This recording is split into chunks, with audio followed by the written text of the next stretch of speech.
वेद बताव हवन राजा दशरथ कराव। ऋषि मुनि वेद बताव हवन राजा दशरथ कराव।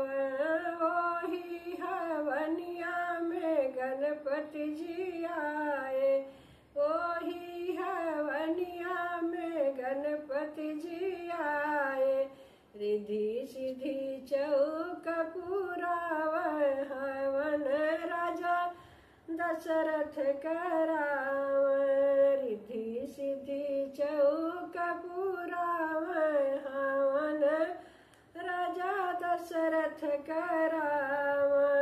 ऋषि मुनि वेद बताव हवन राजा दशरथ कराव।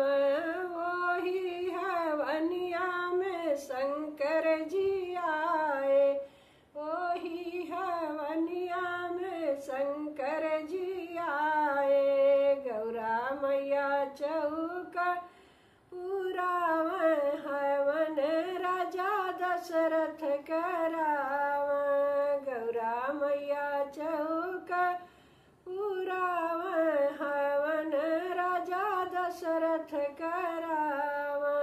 ऋषि मुनि वेद बताव हवन राजा दशरथ कराव।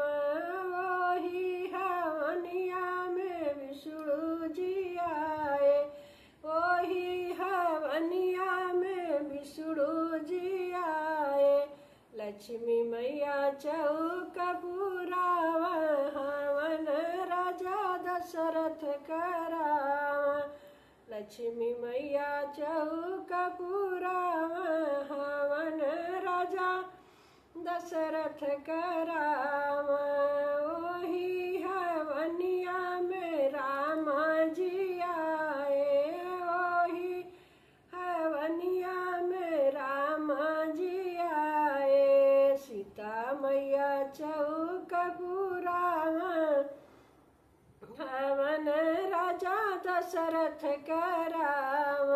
सीता मैया चौक पुराव हवन राजा दशरथ कराव।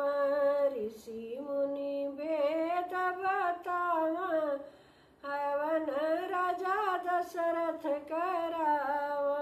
वही हवनिया में कृष्ण जी आए।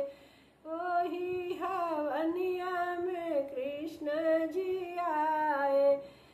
राधा रानी चौक पुराव हवन राजा दशरथ कराव।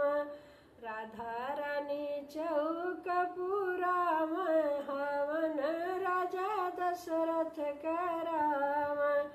ऋषि मुनि वेद बताव हवन राजा दशरथ कराव। वही हवनिया में ब्रह्मा जी आए। वही हवनिया में ब्रह्मा जी आए। सरस्वती चौक पुराव हवन राजा दशरथ कराव। सरस्वती चौक पुराव हवन राजा दशरथ कराव। ऋषि मुनि वेद बताव हवन राजा दशरथ कराव।